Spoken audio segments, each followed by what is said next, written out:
ओम शांति। ओम शांति बाबा। आज हम अध्ययन करने जा रहे हैं परम पिता परमात्मा के अनमोल मधुर महावाक्यों को। और ये मुरली अमूल्य है, अनमोल है। ये हम तब अनुभव करते हैं जब बाबा के परम पिता परमात्मा के चैतन्य उपस्थिति में इसका अध्ययन करते हैं। और तब जब बाबा की मुरली की एक एक बात हमारी बुद्धि में ऐसे गूंजती है जैसे बाबा मेरे साथ खड़े हैं और मुझसे कान में कह रहे हैं। जब भी कोई परिस्थिति हो, कोई भी बात हो, हमारी बुद्धि में बाबा की ये बातें गूंजने लगती हैं।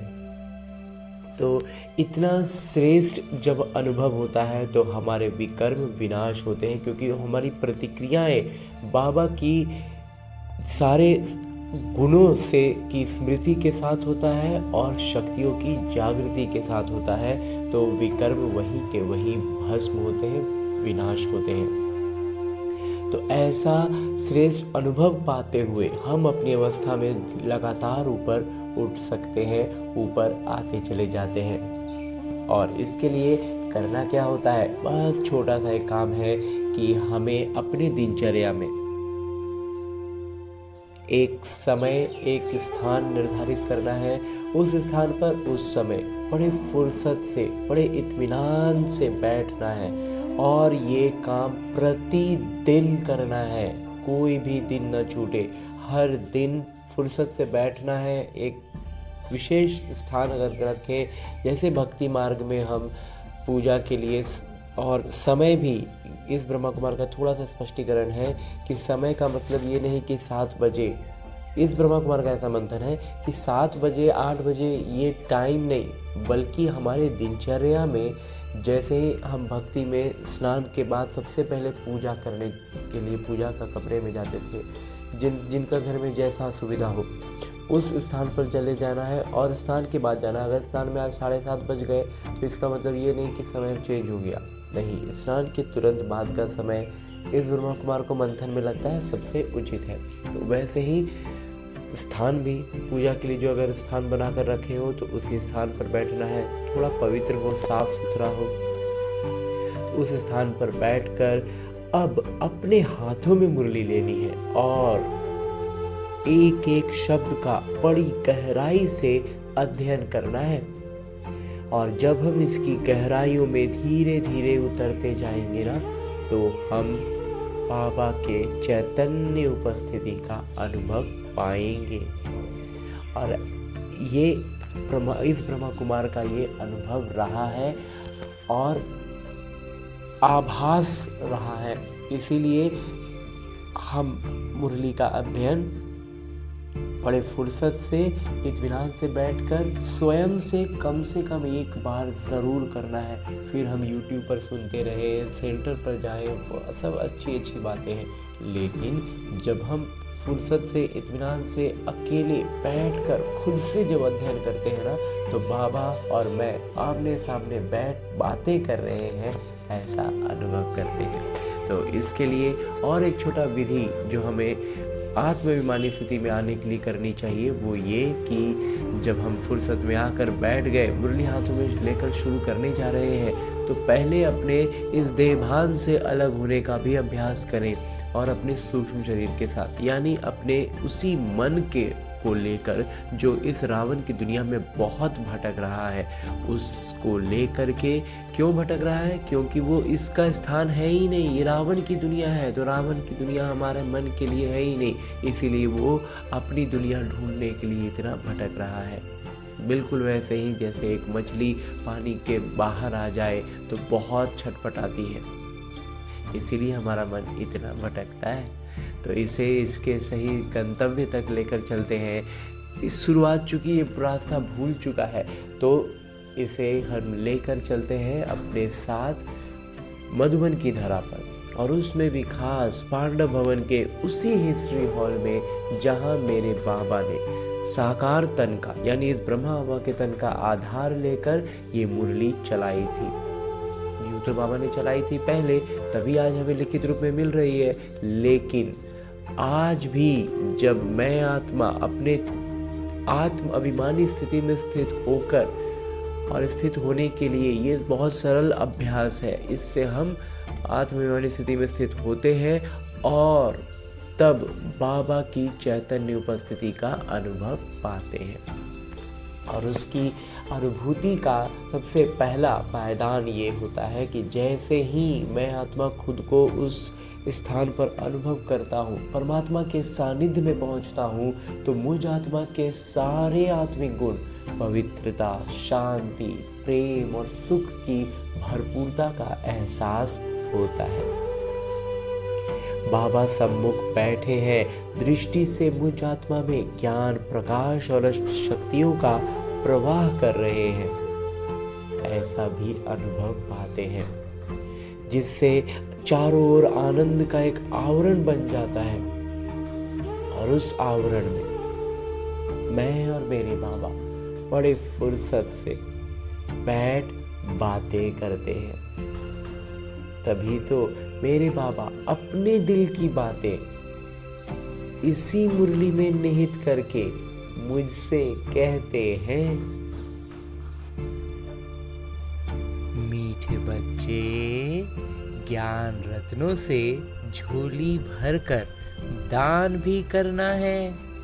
जितना दूसरों को रास्ता बताएंगे उतना आशीर्वाद मिलेगी। अंची बाबा, ओम शांति। मीठे मीठे बच्चों को ये पक्का याद रखना है कि शिव बाबा हमको पढ़ाते हैं। शिव बाबा हमको पढ़ाते हैं। शिव बाबा पतित पावन भी हैं, सद्गति दाता भी हैं।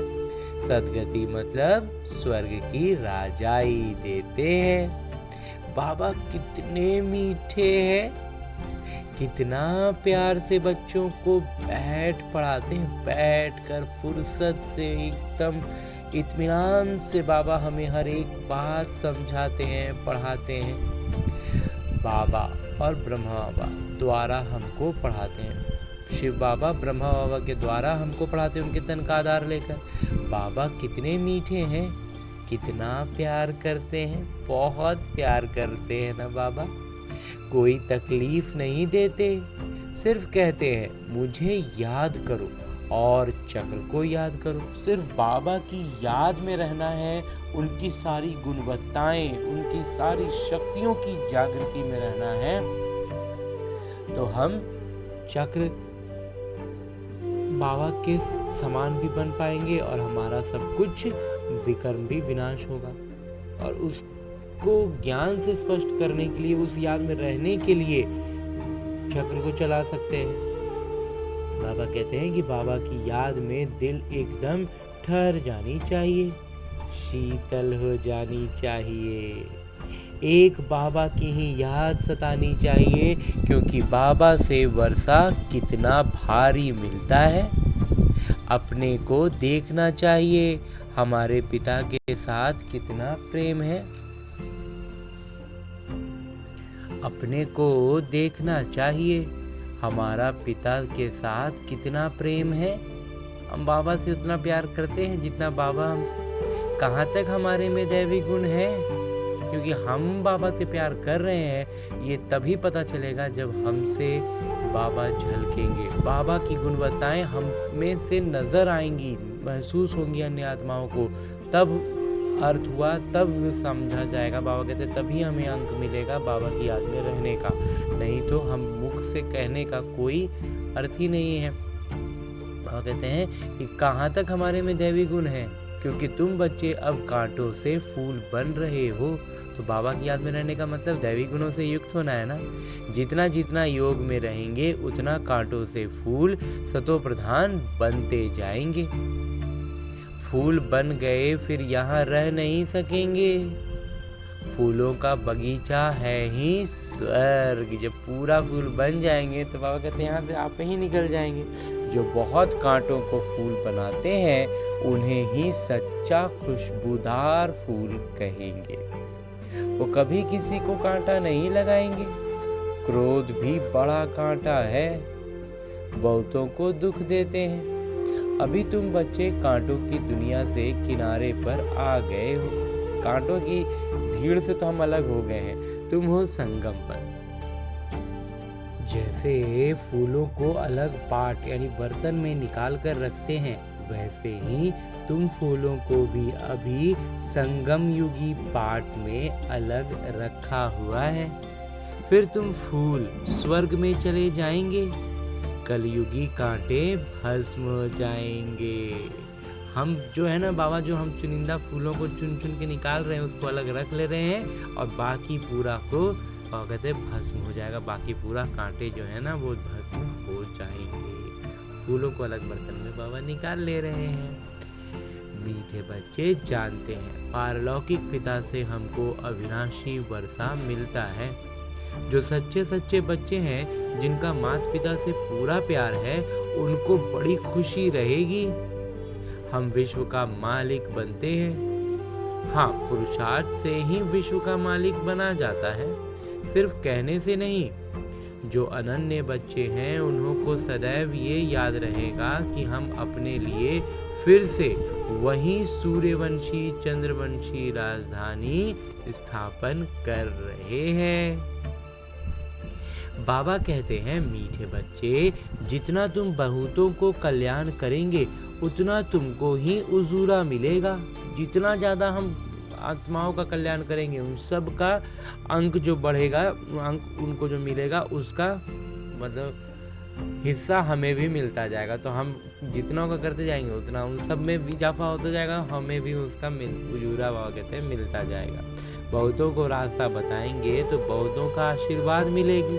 दुआएं मिलेंगी तो दुआएं बाबा कहते हैं रॉकेट का काम करती हैं। ज्ञान रत्नों से झोली भरकर फिर दान करना है। ज्ञान सागर तुमको रत्नों की थालियां भर भर कर देते हैं। उन रत्नों को का जो दान करते हैं, वही सबको प्यारे लगते हैं। बच्चों के अंदर में कितनी खुशी होनी चाहिए। तो हम जितना ज़्यादा रत्न दान कर रहे हैं, उतनी हमारी खुशी बढ़ेगी ना। सेंसिबल समझदार बच्चे जो होंगे, वो तो कहेंगे हम बाबा से पूरा ही वर्षा लेंगे, एकदम चटक पड़ेंगे, एकदम मज़ा आ जाएगा, पूरा पूरा वर्षा लेंगे बाबा से। जो एक लौकिक में कहानी थी ना, भगवान से लेने का था, तो उसको बोला पूरा भगवान को ही, भगवान के सारे जेवर लेने थे उसे, श्री कृष्ण के। तो सारा जेवर लेने का था, तो श्री कृष्ण को पूरा जेवर से लदा हुआ था, उन्होंने पूरा जेवर उतरवा के ले लिया। लेकिन किसी एक को था जो जिसने बताया था, जिस पंडित ने, वो बोला हम उनके हाथ से लेंगे। बोला आप ले लो, आप बोले थे आप भी ले लो। तो वो गया तो उसको सिर्फ भगवान का हाथ दिख रहा था। बिल्कुल वैसे ही है। तो किसी को है कि बस थोड़ा ही सा वो है, वैसे है वैसे है, और किन्हीं को बच्चों को है कि पूरा वर्षा लेना है, एकदम बाबा से पूरा पूरा वर्षा लेना है। बाबा से बहुत प्यार रहेगा, क्योंकि जानते हैं प्राण देने वाले बाबा मिले हैं। कौन है भगवान, वो मिल गए हैं। ये नशा चढ़ जाता है ना, तो मज़ा आ जाता है। ज्ञान का वरदान ऐसे देते हैं जिससे हम क्या से क्या बन जाते हैं। इंसॉल्वेंट से सॉल्वेंट बन जाते हैं, निर्विकारी से विकारी से निर्विकारी बन जाते हैं। इतना भंडारा भरपूर कर देते हैं। जितना बाबा को याद करेंगे, उतना प्रेम रहेगा, कशिश होगी। सुई साफ होती है तो चमक चुंबक तरफ खींची चली जाती है ना, तो बाबा की याद से कट निकलती जाएगी। तो हमारे ऊपर जो, हमारी आत्मा के ऊपर जो जंग लगा हुआ है ना, उसका जंग उतरता जाएगा, विकार झटते जाएंगे, बाबा के करीब हम और पहुंचते जाएंगे। एक बाबा के सिवाय और कोई याद न आए। बाबा समझाते हैं, मीठे बच्चे अब गफलत मत करो, स्वदर्शन चक्रधारी बनो, लाइट हाउस बनो। स्वदर्शन चक्रधारी बनने का अभ्यास अच्छी हो जाएगी तो फिर तुम जैसे ज्ञान के सागर हो जाएंगे। स्वदर्शन चक्रधारी का हम पूरी तरह से अभ्यास में आ जाएंगे ना, स्वदर्शन चक्र को घुमाने में, तो बाबा कहते हैं हम ज्ञान के सागर हो जाएंगे। जैसे छात्र पढ़कर शिक्षक बन जाते हैं ना, आखिर जो भी शिक्षक लौकिक में होते हैं वो छात्र ही तो कभी रहे हैं। बाबा कहते तुम्हारा धंधा ही ये है, हमारा मुख्य व्यवसाय यही है, सबको सुदर्शन चक्रधारी बनाओ, तभी चक्रवर्ती राजा रानी बनेंगे। इसलिए बाबा सदैव बच्चों से पूछते हैं, सुदर्शन चक्रधारी हो बैठे हो, सुदर्शन चक्रधारी बनकर बैठे हो कि ऐसे ही बैठ गए? बाबा भी सुदर्शन चक्रधारी है ना। ब्रह्मा बाबा भी बहुत सुदर्शन चक्र चलाते थे। बाबा आए हैं तुम मीठे बच्चों को वापस ले जाने। तुम बच्चों बगैर हमको भी जैसे बेआरामी होती है, बाबा को भी आराम नहीं होता, चैन नहीं आता है बाबा को जब तक हम बच्चे साथ न चले। और कहते हैं जब समय होता है तो बेआरामी हो जाती है, बस अभी हम जाऊं। बाबा कहते हैं जब आने का समय होता है ना बाबा का, तो बाबा को भी बेचैनी होने लगती है। बच्चे बहुत पुकारते हैं, बहुत दुखी हैं, तरस पड़ता है। अब तुम बच्चों को चलना है घर, फिर वहां से तुम आप ही चले जाएंगे सुखधाम। वहां मैं तुम्हारा साथी नहीं बनूंगा, अपनी अवस्था अनुसार तुम्हारी आत्मा चली जाएगी।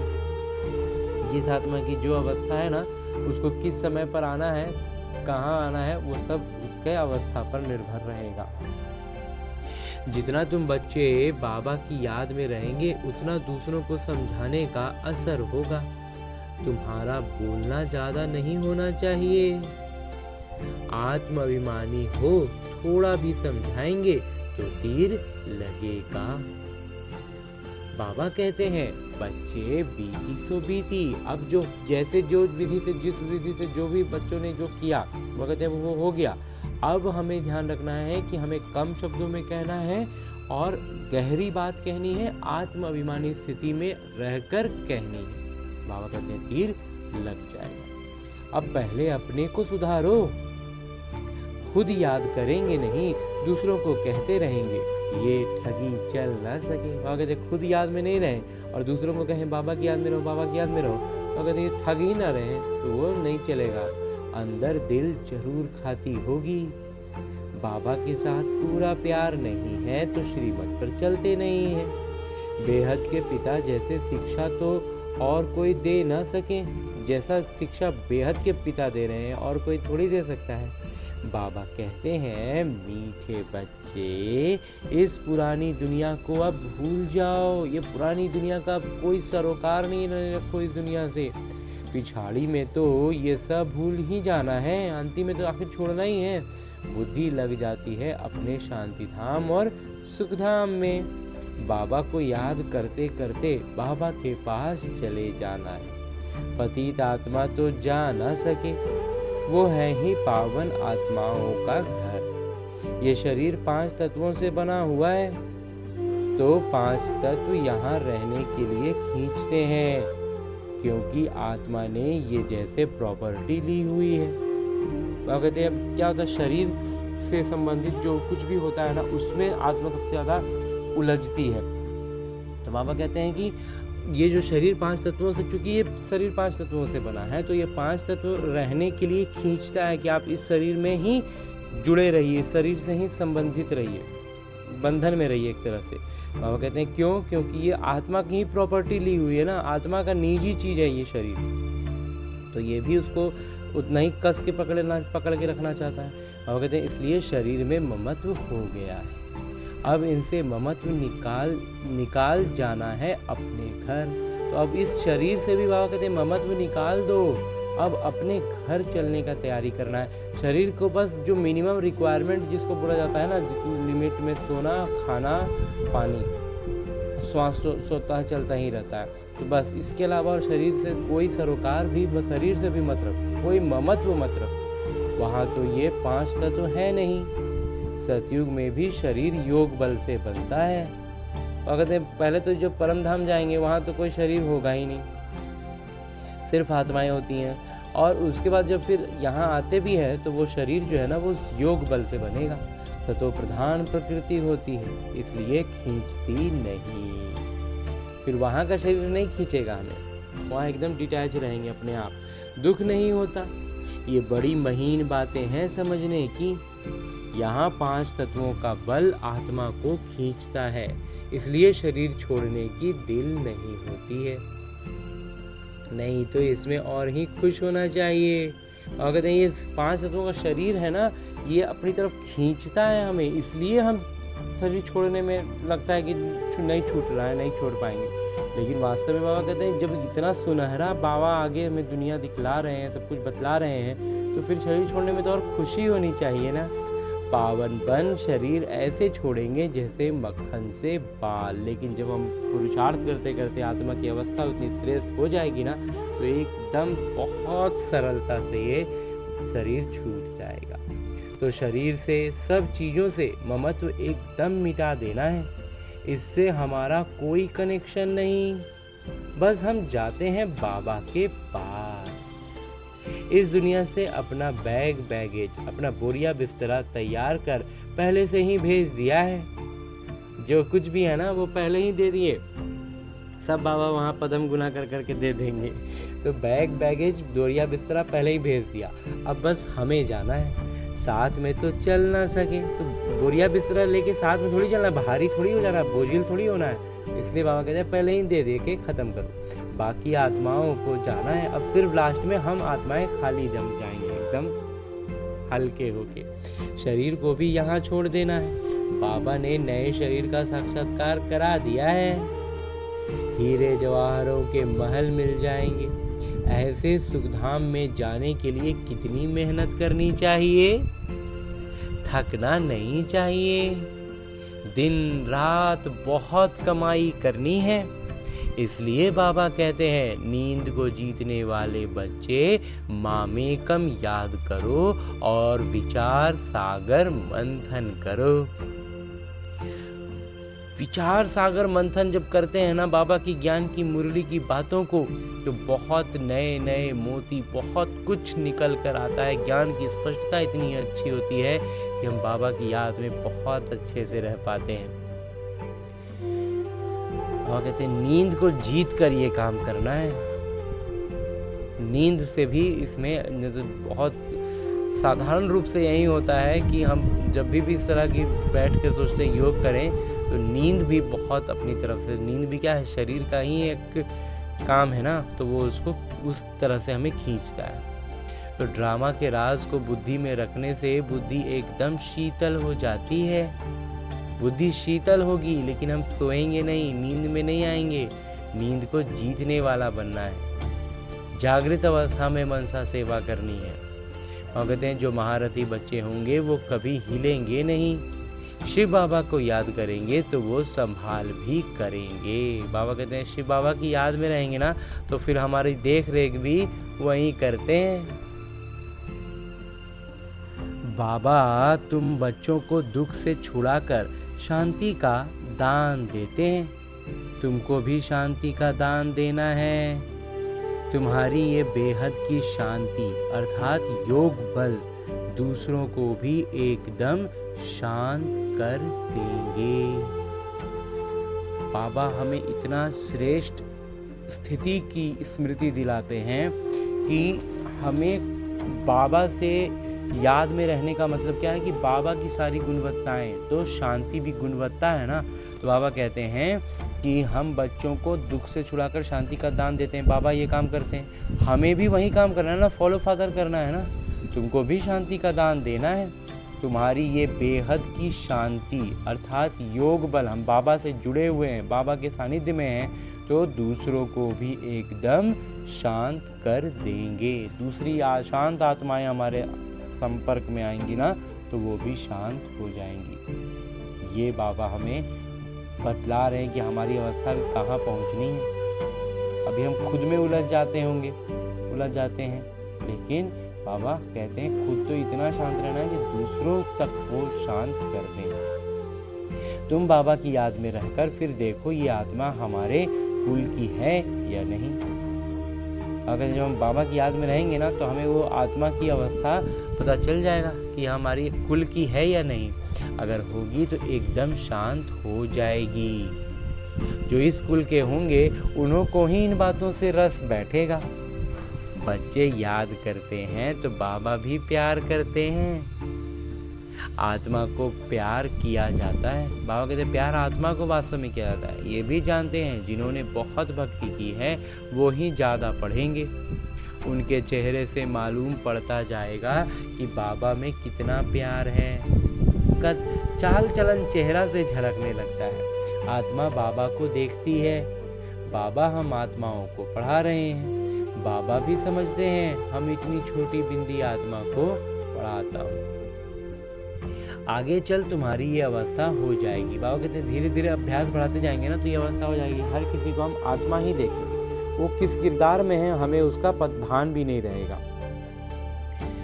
बाबा कहते समझेंगे हम भाई भाई को पढ़ाते हैं। शक्ल बहन के होते भी दृष्टि आत्मा तरफ जाए, शरीर पर दृष्टि बिल्कुल ना जाए। इसमें बड़ी मेहनत है। तो ये क्या है, ये भी हमारा एक तरह से कहें तो आदत बना हुआ है। हम शरीर को देखते हैं। बाबा कहते हैं आदत बनाते जाएंगे, अभ्यास करते जाएंगे तो हमारी आदत हो जाएगी कि हम आत्मा की तरफ हमारी दृष्टि हो। ये बड़ी महीन बातें हैं, बड़ी ऊंच पढ़ाई है। वजन करो तो इस पढ़ाई का तरफ बहुत भारी हो जाएगा। बाबा कहते हैं उस सब लौकिक रीति की पढ़ाई को और इधर को बाबा कहते हैं अगर तराजू पर रखा जाए, वजन किया जाए तो ये बहुत भारी हो जाएगा। पूरी लौकिक दुनिया का सारा पढ़ाई एक तरफ रख दे तो भी हल्का हो जाएगा, ऊपर हो जाएगा और बाबा का ज्ञान सब पर भारी होगा। अच्छा, मीठे मीठे सिकिलते बच्चों प्रति माता पिता बाबा का याद प्यार और आशीर्वाद। रूहानी बाबा की रूहानी बच्चों को नमस्ते। हम रूहानी बच्चों की ओर से रूहानी माता पिता को याद प्यार और प्रणाम। धन्यवाद बाबा, धन्यवाद। इस अमूल्य मुरली के लिए भी धन्यवाद। इस श्रेष्ठ ज्ञान के लिए बहुत बहुत धन्यवाद और इस ब्राह्मण जीवन के लिए भी बहुत बहुत बहुत धन्यवाद बाबा, बहुत धन्यवाद। आगे आज अव्यक्त महावाक्य बाबा के हैं। महावीर बच्चों के संगठन की विशेषता, एक रस एक टिक स्थिति। महावीर बच्चों के संगठन की बाबा विशेषता बताते हैं। वो एक रस होगी, एक टिक होगी स्थिति। और ये है 9 दिसंबर 1975 के महावाक्य। बाबा कह रहे हैं कि महावीर अर्थात विशेष आत्मा, ऐसे महावीर विशेष आत्माओं के संगठन की विशेषता वर्तमान समय यही होनी चाहिए जो एक ही समय सबकी एक रस एक टिक स्थिति हो। अर्थात जितना समय जिस स्थिति में ठहरना चाहें उतना समय उस स्थिति में संगठित रूप में स्थित हो जाएं। संगठित रूप में सबके संकल्प रूपी उंगली एक हो। जब तक संगठन का ये अभ्यास नहीं है तब तक सिद्धि नहीं होगी। संगठन अब में अभी ऑर्डर हो कि 5 मिनट के लिए व्यर्थ संकल्प बिल्कुल समाप्त कर बीज रूप शक्तिशाली स्थिति में एक रस स्थित हो जाओ। तो ऐसा अभ्यास है।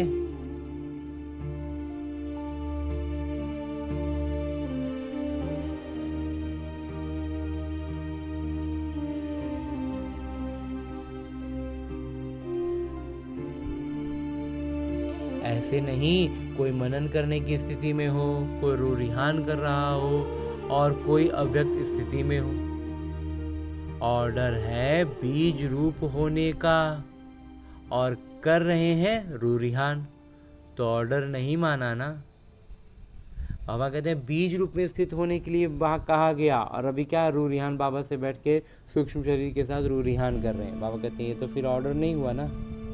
तो ये अभ्यास तब होगा जब पहले व्यर्थ संकल्पों की समाप्ति करेंगे। तो व्यर्थ संकल्प आते रहेंगे तो उसी में उलझते रहेंगे। तो इसलिए बाबा कहते हैं पहले उसको बंद करना है।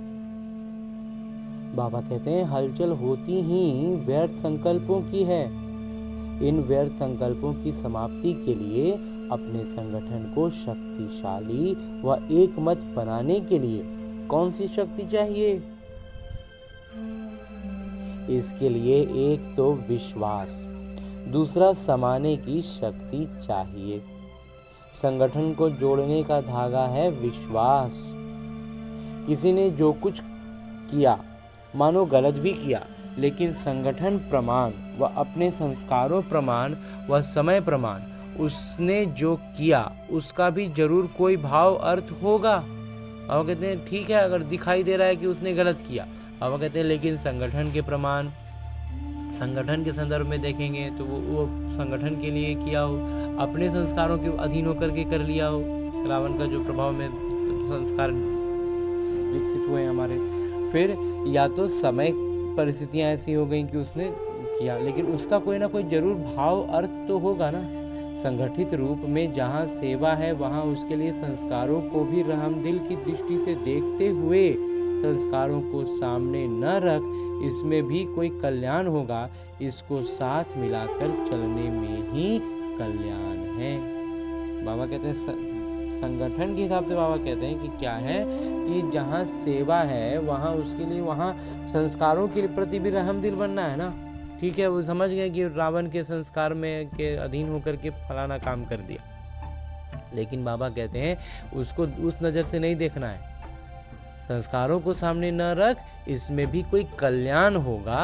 तो जो गलती हुई ना, उस गलती में भी कुछ ना कुछ कल्याण होगा। ड्रामा का कोई सीन है जो उस गलती के कारण ही सामने आएगा, कुछ अलग होगा, कुछ भी होगा, तो उसको वो बुद्धि में रखनी है अपनी। और बाबा कहते हैं इसको साथ मिलाकर चलने में ही कल्याण है। ऐसा फेथ जब संगठन में एक दूसरे के प्रति हो तब ही सफलता हो सकती है। कुछ गलत भी हो गया ना, तो बस साधारण रूप से कहें तो कुछ गलत भी हो गया ना, तो वो ड्रामा में कुछ ऐसा होना है, कुछ है ऐसा जो इसके कारण ही आगे फलीभूत होगा। तो इसीलिए हमें उस व्यक्ति से, उस आत्मा से नाराज होना, दुखी होना, अशांत होना नहीं है। उसे साथ मिलाकर चलना है और गलती को ड्रामा का कोई हिस्सा मानना है और वो मानते हुए अपनी बुद्धि को अचल अडोल रखते हुए आगे बढ़ना है। और कहते तभी सफलता हो सकती है। पहले से ही व्यर्थ संकल्प नहीं चलाने चाहिए। जैसे कोई अपनी गलती को महसूस भी करते हैं लेकिन उसको कभी फैलाएंगे नहीं, बल्कि उसे समाएंगे। और अपनी गलती है तो क्या, वो समा लेना है। दूसरा उसको फैलाएगा तो भी बुरा लगेगा। इसी प्रकार दूसरे की गलती को भी अपनी गलती समझ फैलाना नहीं चाहिए। अपनी गलती तो आदमी कैसे उसको संभालना है, उसको समेट लेने की कोशिश करता है, वह कहते हैं वैसे ही दूसरा के साथ भी है ना, वो भी इसको समेटना चाह रहा है, तो फिर उसको फैलाना नहीं चाहिए। व्यर्थ संकल्प नहीं चलाने चाहिए, बल्कि उन्हें भी समा देना चाहिए। इतना एक दूसरे में विश्वास हो, स्नेह की शक्ति से ठीक कर देना चाहिए। उसको ठीक करना है तो प्रेम से करना है। जैसे लौकिक रीति भी घर की बात बाहर नहीं करते हैं, नहीं तो इससे घर को ही नुकसान होता है। तो संगठन में साथी ने जो कुछ किया उसमें जरूर रहस्य होगा। यदि उसने गलत भी किया हो तो भी उसको परिवर्तन कर देना चाहिए। ये दोनों प्रकार का विश्वास रखकर एक दूसरे के संपर्क में चलने से संगठन की सफलता हो सकती है। इसमें समाने की शक्ति ज़्यादा चाहिए। दूसरों की गलतियां हमें ज़्यादा दिखती है ना, तो दूसरों की गलतियों को क्या करते हैं, हम समा देते हैं। तो कहते हैं वो शक्ति ज़्यादा चाहिए। व्यर्थ संकल्पों को समाना है। बीते हुए संस्कारों को कभी भी वर्तमान समय से टैली मिलान नहीं करो। देखो ऐसे करते थे, वैसे करते थे, ये करते थे, और कहते ये सब भी जो है ना, ये मिलान करना पहले के संस्कारों से, पहले के हर चीज़ से, और कहते वो भी नहीं करो। अर्थात पास्ट को प्रेजेंट नहीं करो। वो पास्ट हो गया ना, तो अब उसको प्रेजेंट में लाएंगे तो फिर वो सक्रिय होगा, तो अब उसको नहीं लाना है। जब पास्ट को प्रेजेंट में मिलाते हो तब ही संकल्पों की क्यू लंबी हो जाती है, और जब तक ये व्यर्थ संकल्पों की क्यू है, इसकी लाइन लगी हुई है, तब तक संगठित रूप में एक रस स्थिति हो नहीं सकती। हाँ जी बाबा। दूसरों की गलती सो अपनी गलती समझना है, ये है संगठन को मजबूत करना। ये तब होगा जब एक दूसरे में विश्वास होगा। परिवर्तन करने का विश्वास या कल्याण करने का विश्वास, इसमें समाने की शक्ति जरूर चाहिए। अपनी गलती मानेंगे तो फिर उसको समाने की शक्ति से समाप्त करते हैं ना। देखा और सुना उसको बिल्कुल समाकर वही आत्मिक दृष्टि और कल्याण की भावना रहे। उसी समय उसी क्षण हमारी भावना जो भीतर से जो हमारी प्रतिक्रिया निकलती है ना, वो कैसी हो, आत्मिक दृष्टि वाली हो और कल्याण की भावना रहे। जब अज्ञानियों के लिए कहते हो अपकारियों पर उपकार करना है, तो संगठन में भी एक दूसरे के प्रति रहम की भावना रहे। अभी रहम की भावना कम रहती है क्योंकि आत्मिक स्थिति का अभ्यास कम है। आत्मिक स्थिति में नहीं है, इसीलिए हमारी वो भावना उभर कर झलकती नहीं है। ऐसे शक्तिशाली संगठन होने से ही सिद्धि होगी। जब हमारा संगठन इतना शक्तिशाली होगा, इतना सलीके से जुड़ा हुआ होगा, तो बाबा कहते हैं तभी सिद्धि होगी। अभी आप सिद्धि का आवाहन करते हो, लेकिन फिर आपके आगे सिद्धि स्वयं झुकेगी। जैसे सतयुग में प्रकृति दासी बन जाती है, वैसे सिद्धि आपके सामने स्वयं झुकेगी।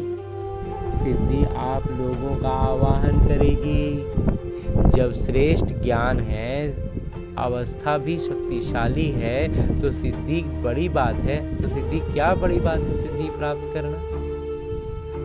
सदा काल एक रस स्थिति में रहने वालों को सिद्धि प्राप्त न हो, ये हो नहीं सकता। बाबा कहते हैं जो सदा काल एक रस स्थिति में है ना, उनकी सिद्धि होगी ही होगी, नहीं होने का तो सवाल ही नहीं है।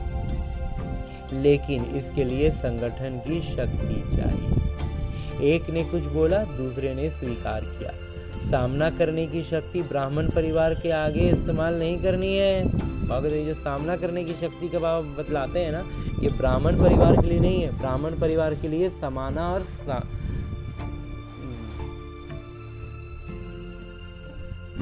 समाने की शक्ति का ही, क्योंकि दूसरों की गलती को अपनी गलती बना ले रहे हैं ना, तो समाने की शक्ति का ही सबसे ज़्यादा इस्तेमाल करना है। सामना करने की शक्ति का इस्तेमाल नहीं करना है। परिवार से सामना करने की शक्ति इस्तेमाल करने से संगठन पावरफुल नहीं होगा, फिर हमारा संगठन शक्तिशाली नहीं होगा ना। कोई भी बात नहीं जचती तो भी एक दूसरे को सत्कार करना चाहिए। कोई बात नहीं भी होता ना, किसी से मतभेद हो रहा है, मेरी मत और उनकी मत नहीं मिल रही है, तो क्या होता है, हम अक्सर उनसे थोड़ा नाराज़ जैसा हो जाते हैं और कटे कटे से रहने लगते हैं। बाबा कहते हैं वो नहीं करना है, एक दूसरे का सत्कार करना है, लिहाज रखना है।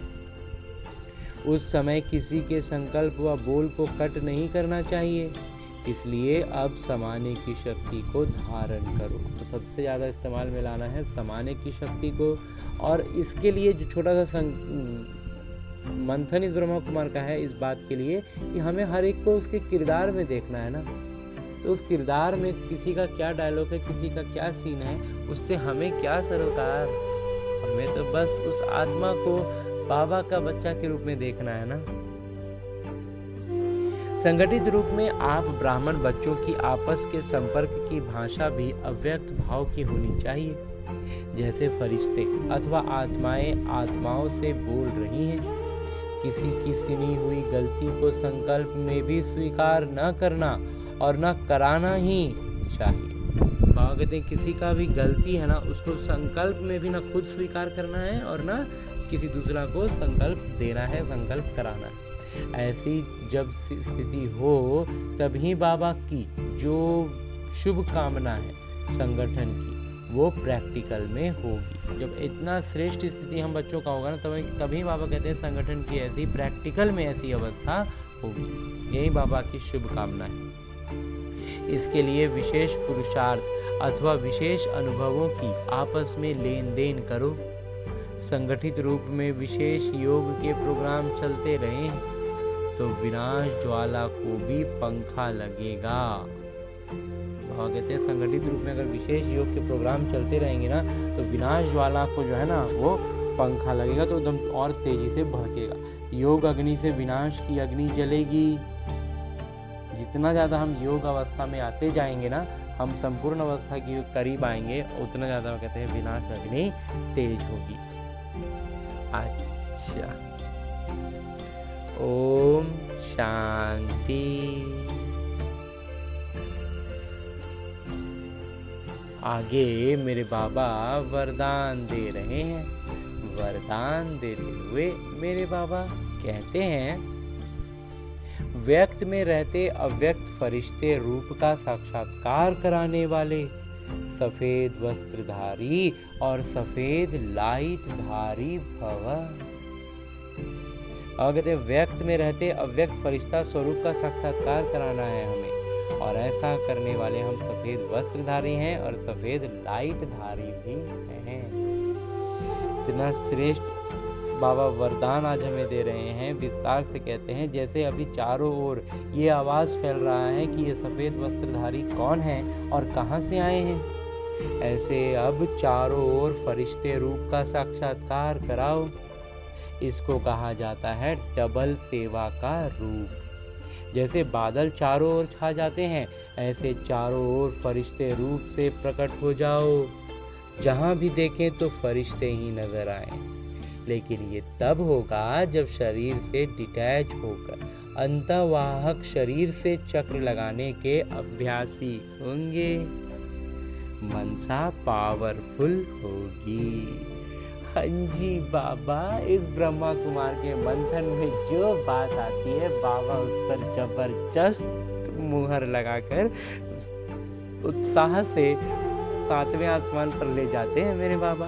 अभी कुछ दिन, ये जनवरी मास में अव्यक्त मास कहते हैं, तो मंथन चलता रहता है। बातें समझ में आई थी कि बाबा ने कहा हुआ है कि साक्षात्कार अहम बच्चों द्वारा अब अंत समय में होना है, तो उसके लिए मनसा सेवा के रूप में हम मनसा सेवा सोचते थे। लेकिन इस बार अव्यक्त मास में ये भावना आई कि हम भी ये अभ्यास करें कि मैं सूक्ष्म शरीर के साथ जहाँ भी स्थूल रूप में सेवाएं करते थे या करना चाहते थे, उन सभी स्थानों पर, उन सभी विशेष करके उन आत्माओं के को जो हमारा क्या होता है, हम जब योग में बैठते हैं तो कुछ कुछ आत्माएं याद आती हैं, अरे उसका इसका उसका कहाँ कहाँ हमारे मन जाता है। तो जिस आत्मा के पास पहुँचा ना, उस आत्मा को सामने अपने सूक्ष्म शरीर के साथ उपस्थित होना है, उससे परमात्मा की उपस्थिति का अनुभव कराना है, उससे साकाश देना है, और अव्यक्त स्थिति में अपने सूक्ष्म शरीर के साथ उसे खूब सारा साकाश देना है, उसे अनुभूति कराना है परमात्मा के उपस्थिति का। परमात्मा पिता आए हुए हैं, ये बात उसे अनुभव करानी है। और बस ऐसे जहाँ भी मन चला जाए वहाँ, और नहीं तो बैठ करके अगर मन स्थिर करते हैं और जहाँ जिस स्थान पर जाना चाहते हैं वहाँ पे जाके वहाँ की आत्माओं को विशेष तौर पर ये अनुभव कराते जाएं, उनको साक्षात्कार कराते जाएं। बाबा कहते हैं ये चीज़ करना है। तो कहते हैं ना, लेकिन ये तब होगा जब शरीर से डिटेच अंतर्वाक शरीर में चक्र लगाने के अभ्यासी होंगे। जहाँ भी देखें फरिश्ते ही फरिश्ते नजर आए, तो उनको जो है ना वो अनुभव होने लगेगा। बाबा ने आज इसके लिए इतना ज़बरदस्त कहा है, लेकिन ये तब होगा जब शरीर से डिटैच होकर अंतवाहक शरीर से, यानी सूक्ष्म शरीर से चक्र लगाने के अभ्यासी होंगे। हम अपने सूक्ष्म शरीर के साथ ये अभ्यास करते रहेंगे तो हम ऐसी सेवा में आगे आगे दौड़ पाएंगे। हाँ जी बाबा। और अंत में स्लोगन है, मुरली का उपदेश है, सर्व गुणों व सर्व शक्तियों के अधिकारी बनने के लिए आज्ञाकारी बनो। अगर सर्व गुण धारण करने, सर्व शक्तियों का अधिकारी बनना है तो क्या करना होगा? पहले बाबा का आज्ञाकारी बनना होगा ना, श्रीमत पर चलना होगा ना। अंजी बाबा। और आगे अभी तक हमने परमपिता परमात्मा के इस अनमोल अमूल्य साकार मुरली को और अव्यक्त मुरली को अध्ययन करने का, परमपिता परमात्मा की उपस्थिति में अध्ययन करने का प्रयास किया और अनुभव भी किया ना। अब मेरे बाबा इसी अव्यक्त स्वरूप में स्थित रहकर एक इशारा देते हैं कि इस अव्यक्ति मास में बंधन मुक्त रह जीवन मुक्त स्थिति का अनुभव करो। और ऐसा करने के लिए बाबा हर दिन हमें अलग अलग आयामों से इसकी स्पष्टता को बढ़ाते हुए आज जो इशारा दे रहे हैं वो है कि जैसे बाबा सदा स्वतंत्र है, ऐसे बाबा समान बनो। अपने सूक्ष्म शरीर के साथ हम एकदम से ये सेवा कर सकते हैं। बाबा कहते हैं माता पिता अब अपने बच्चों को परतंत्र देख नहीं सकते। अब हम बच्चों की रावण की अधीन हुई अवस्था को बाबा नहीं देखना चाहते हैं, नहीं देख पा रहे हैं। अगर स्वयं को स्वतंत्र नहीं कर सकते हो, स्वयं ही अपनी कमजोरियों में गिरते रहते हो, तो विश्व परिवर्तक कैसे बनेंगे। अब इस स्मृति को बढ़ाओ कि मैं सर्वशक्तिवान हूँ।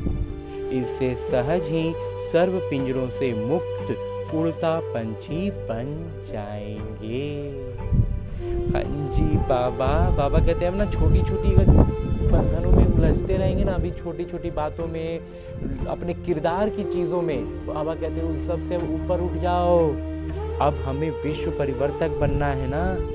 तो ये ब्रह्मा कुमार का ये मंथन अभी रहा था। आज बाबा ने मुहर लगा दिया कि अपने सूक्ष्म शरीर के साथ हमें, जैसे ब्रह्मा बाबा का हमने कहानी सुनी है, बातें सुनी है, कहानी क्या कहेंगे, वास्तविकता सुनी है कि उनको वो ब्रह्मा बाबा का सूक्ष्म शरीर का साक्षात्कार बहुत आत्माएं करती थी।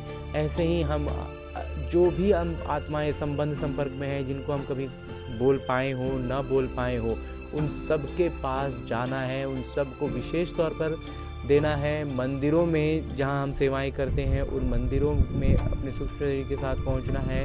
भक्त जो आ कर के पुकार रहे हैं, बाबा कहते हैं ना कि वो तुम्हें भक्तों की पुकार सुनाई नहीं देती, तो वो सुनाई दे रही है ना। तो हमें उन मंदिरों में जाना है। भक्त जो आ कर के प्रार्थना कर रहे हैं, अपने दिल की पुकार कह रहे हैं, उन आत्माओं को परमपिता परमात्मा की